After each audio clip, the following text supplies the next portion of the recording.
Even without Chadwick Boseman, Black Panther is ready to claw its way back to the top of the box office. Here's everything you should know before your next trip to Wakanda.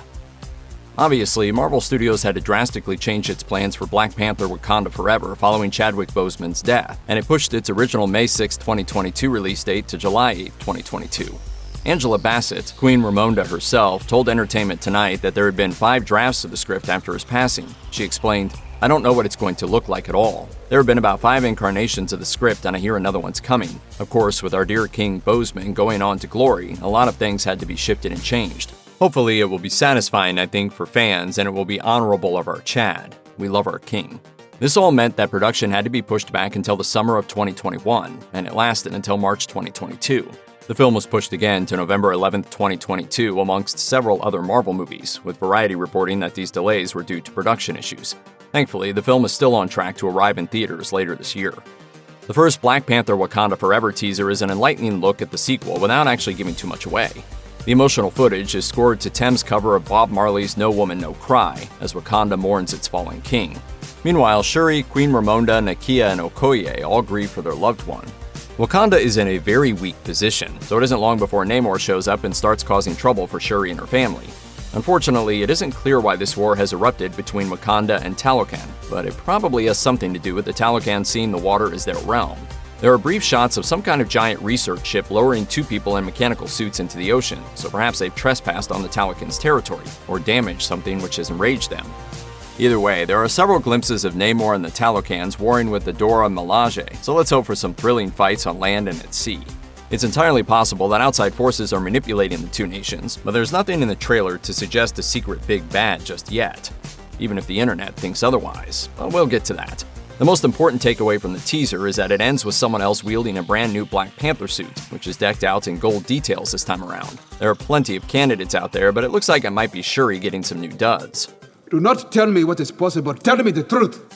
One of the biggest questions fans have about Wakanda Forever revolves around the identity of the next Black Panther. After all, T'Challa leaves some very big shoes to fill as the nation's leader and a key member of the Avengers. The easiest option is obviously Shuri, since she gets her own Black Panther costume in the comics, and British star Letitia Wright is reprising her role as the King's sister in the sequel. There's been some controversy surrounding Wright throughout the pandemic, as she previously retweeted some supposedly anti-vaccination opinions, which was met with heavy backlash from some fans. The Hollywood Reporter would later claim that the actress was making her anti-vax stance known while working on the Black Panther sequel in Atlanta. Wright later refuted these reports on Instagram, saying, "I honestly assert that this was completely untrue, so it'll be interesting to see whether she does get her own suit." Wright previously told Black Girl nerds that Shuri throws herself into her work as a way of processing her grief for T'Challa, so expect to see plenty of new technology. She explained, "So there's so much new technology to look forward to, and I think that's where her sweet spot is at the moment. Like, how do I process this?" And she just throws all of her energy, even more so, into technology, so there's a lot of cool new things to look out for. Rumors swirled online that Mexican star Tenoch Huerta would be joining the film as Namor the Submariner. This wasn't confirmed until San Diego Comic-Con 2022, when Kevin Feige brought the star on stage during Marvel Studios' Hall H presentation. Huerta was pretty enthusiastic about joining the MCU, telling the audience, "I'm so happy to be here. It's an honor. I want to say something really fast about inclusion. Thanks to inclusion, I'm here. I wouldn't be here without inclusion. And a lot of kids are there looking at us, grinning at us because we're here. By the way, Namor is amazing." A listing for Hasbro's Namor figure also revealed a surprising fact about his home, because while he's from Atlantis in the comics, Marvel Studios has renamed the underwater kingdom to Talokan. This was later confirmed in a press release about the Black Panther Wakanda Forever prologue album from Ludwig Göransson. It's largely because Marvel has worked in Maya and Aztec culture into Namor's people. This can be seen in his design, which is complete with winged ankles and green trunks from the comics. Believe it or not, Namor is actually Marvel's very first mutant in the comics, chronologically speaking. He's a combination of Atlantean DNA and human DNA, which grants him the powers of the Talokans while also maintaining a typically human appearance. It's an impressive mix of genes, and aside from breathing underwater, Namor can also fly, which also leads back to his mutant makeup. The MCU is quickly racking up many younger heroes across Kevin Feige's grand superhero tapestry, and there's another one on her way, Riri Williams, played by Dominique Thorne. Williams is a genius inventor and a relatively new character in the comics, first arriving in Invincible Iron Man Volume 3, Number 7. She builds her own version of the Iron Man armor and eventually suits up as her own hero, Ironheart. Feige revealed that Ironheart is getting her own TV show at the 2020 Disney Investor Day presentation, which was incredibly exciting news in itself. Sometimes you gotta run before you can walk. But it wasn't until August 2021 that Feige revealed to comicbook.com that Thorne will also have a supporting role in Wakanda Forever, saying, "We're shooting Black Panther Wakanda Forever right now, and the character of Riri Williams you will meet in Black Panther 2 first. She started shooting, I think, this week before her Ironheart series." For the moment, it's not clear how Williams gets involved with the Wakandans, mainly because her comics origin starts when she's at college at the Massachusetts Institute of Technology. One of the most memorable supporting characters in Wakanda is a formidable M'Baku, played by Winston Duke, the leader of the Jabari tribe. They're the most traditional clan in the isolated nation because they've turned away from the country's reliance on vibranium and advanced technology. Instead, M'Baku and his tribe live high up in the mountains, only descending to meet other groups for occasions like T'Challa's ascension to king, where the leader challenged him for the title of Black Panther. He winds up becoming one of T'Challa's allies after Michael B. Jordan's Killmonger usurps the hero, even saving him from certain death after he was thrown from the top of a cliff. It seems like M'Baku has brought the Jabari into the 21st century, as Duke previously told Screen Rant. "I think the events of Infinity War and Endgame really showed that the Jabari are now full-fledged members of Wakanda. M'Baku was a part of every single conflict, every event, and I don't think they could really exist in isolation anymore. They have open borders, and we saw that M'Baku was really Wakandan. His entire community has expanded." It sounds like he'll be at the forefront of a lot of action this time around, as The Hollywood Reporter previously revealed that Duke has negotiated a bigger salary for an expanded role in the sequel. 2018's Black Panther was stacked with a truly talented cast, including British star Daniel Kaluuya, who was previously nominated for Best Actor at the Oscars for his role in Jordan Peele's Get Out.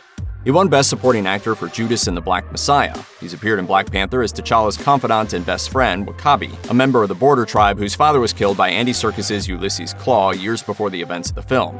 This is part of the reason that he sides with Killmonger when he delivers Klaue's body as a way of getting into Wakanda. Although W'Kabi's new alliance forced him against his friends and family, he manages to stay alive by the end of the film. However, W'Kabi won't show up in Wakanda Forever because Kaluuya was already set to work on Peele's science fiction horror flick Nope. According to Rotten Tomatoes' Jacqueline Coley, the schedules for both films clashed at the time.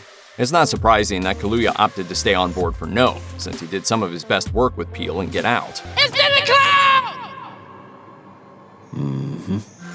Marvel Studios has a great knack for attracting Hollywood legends alongside up-and-coming talent, but Black Panther Wakanda Forever is a stacked cast full of huge names with years of experience behind them. Angela Bassett is back as Queen Ramonda, while The Walking Dead alum Denai Guerrero will don her Dora Milaje uniform again as Okoye. She'll be joined by Florence Kasumba as Ayo, who was last seen in The Falcon and the Winter Soldier. I May Destroy You lead actress Michaela Cole is joining the MCU as Anika, who is a former member of the Dora Milaje in the comics. Likewise, Martin Freeman is back as CIA agent Everett Ross. Meanwhile, down in Talocan, Tenoch Huerta's underwater forces are bolstered by Mabel Cadina's Namora and Alex Livanelli's Atuma. The late Dorothy Steele has also reprised her role as the Merchant Tribe leader in one of her final performances before her death in October 2021 at the age of 95. Ryan Coogler is back on directing duties for Wakanda Forever. It's a complete no-brainer for Marvel Studios considering the first film earned over $1 billion worldwide and was a critical hit as well as a commercial one. Thankfully, the man behind Fruitvale Station and Creed isn't short of ideas for the MCU, and it clearly works well within the system alongside the likes of Kevin Feige and Victoria Alonso. As per Forbes, the director signed on for the sequel back in 2018, not long after the first film raked in all that profit. He's done a very difficult job of steering the ship after Chadwick Boseman's untimely passing, and it's not something he's taken lightly. While speaking to The Hollywood Reporter, Coogler explained that he feels the star would want him to carry on. He said, "It's difficult. You've got to keep going when you lose loved ones. I know Chad wouldn't have wanted us to stop. He was somebody who was so about the collective, so it would be harder for me to stop. Truthfully, I'd feel him yelling at me like, 'What are you doing?' So you keep going." You've been warned. Thankfully, the first teaser suggests that Coogler has once again helmed an adventure that could be truly special. Let's face it, the MCU timeline is a sprawling tapestry that is very hard to keep track of. This is especially true when you consider all the time travel shenanigans that the Avengers and Loki get up to in the movies and shows on Disney+. All of that is only going to get more complicated as the studio jumps headfirst into the multiverse with future projects like Loki Season 2, Avengers The Kang Dynasty, and Avengers Secret Wars. Thankfully, Black Panther Wakanda Forever seems to be more of a grounded movie rather than involving cosmic concepts and alternate realities. Because it's also the final film of Phase 4, it seems likely that it's set in the present day of the MCU, after the likes of Ms. Marvel, Thor Love and Thunder, and She-Hulk. Although considering it's introducing Namor to the big screen for the very first time, we can probably expect to see some flashbacks to his origin, and how Talocan became the sunken city that it is now. This isn't to say that it won't lead up to bigger plot points in movies, but it seems like a safe bet that it'll be focused on the here and now because it'll honor the legacy of both Chadwick Boseman and T'Challa. Okay, let's address the Doctor Doom in the room. With movies like Fantastic Four and Avengers Secret Wars on the horizon, it doesn't seem long until we can predict when and where legendary villain Doctor Doom finally returns to the big screen. But there are a few rumors online suggesting that a new version of the Latvian bad guy is on the way. It makes sense if Marvel Studios borrows from Jonathan Hickman's 2015 event series, Secret Wars. One persistent rumor says that Doctor Doom will be revealed in some capacity toward the end of Black Panther: Wakanda Forever. A report from Bleeding Cool claims that Doom puppeteers the war between Wakanda and Talocan for his own ends, although it's not clear why. The site noted that while Doom's apparent role won't be big, it will imply that this Wakanda-Atlantis war was a result of Doom's interference. Interesting. He's one of many villains who's tried to overthrow Wakanda for many years, so it would hardly be surprising if he's just looking to get his metal gauntlets and all that vibranium. It would be easy to imagine Doom taking his rightful place in the MCU, but to introduce him solely as an overarching character could be disappointing, unless he's going to start showing up more frequently over the next few years. We'll just have to endure the pain of waiting and see whether Doctor Doom is coming. Painful?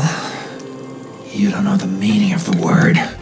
When it comes to the Marvel Cinematic Universe, one can always expect a cameo or two. Bridging heroes from one film to another is the backbone of how this comic book-inspired universe handles itself. However, with the roster of the MCU franchise constantly expanding, it has become more difficult to guess which characters might appear in which movies. Aside from the confirmed cast list, there are some knowledgeable guesses as to who may pop up in Black Panther: Wakanda Forever. As confirmed at San Diego Comic-Con 2022, Black Panther: Wakanda Forever will be the official end of Marvel's fourth phase. The exception, of course, as James Gunn stated on Twitter, is that of the Guardians of the Galaxy Holiday Special, which will serve as an epilogue. Looking back at Marvel's latest stories, one character has helped to thread the phase together, the Sorcerer Supreme, Wong. He snuck his way into multiple Phase 4 outings, including Shang-Chi and the Legend of the Ten Rings, Spider-Man: No Way Home, and She-Hulk. It would not be unexpected to see the Master Sorcerer make another appearance. Meanwhile, another name that has been closely linked to Black Panther 2 is the MCU's newest Captain America, Anthony Mackie. Despite the actor stating that he is not in the film, he did confirm that he visited the set via the Twitter account Black Panther News. This led to speculation that this may be the first time audiences see Mackie in his new uniform since Falcon and the Winter Soldier. Of course, the tragic fact is that the upcoming Black Panther sequel is missing its star, Chadwick Boseman. The character T'Challa quickly became a fan favorite with his debut in Captain America: Civil War. Aside from headlining his own feature in 2018, Boseman continued his reign as the King of Wakanda throughout 2 Avengers movies. Sadly, at 43 years old, Boseman died of colon cancer in August 2020. Losing such an integral piece of the franchise was undoubtedly difficult for the cast and crew in moving forward with the sequel. However, Chadwick Boseman's brother Derek Boseman confirmed to TMZ that the late actor would have wanted the legacy of Black Panther to continue. Though talks about recasting briefly swirled, they were put to rest by Marvel Studios president Kevin Feige, who confirmed that bringing in a new face to play T'Challa was never an option. Further, Feige told Deadline in 2021 that the actor would not be inserted into the movie through CGI. Most fans can agree that Marvel made the right decision in proceeding with a sequel that honors Boseman rather than replacing or simulating him. But that doesn't change the fact that for the cast and crew, there's a notable absence. Martin Freeman, who will reprise his role as CIA agent Everett Ross, told Collider, "At the heart of it, there's quite a gap now, and you felt it." Based on Freeman's remarks, audiences can expect Boseman's presence to be felt throughout the film, especially as the plot centers around his character's legacy. With the premiere of Black Panther: Wakanda Forever fast approaching, fans began receiving their first clues to the plot and premise of the sequel in 2022.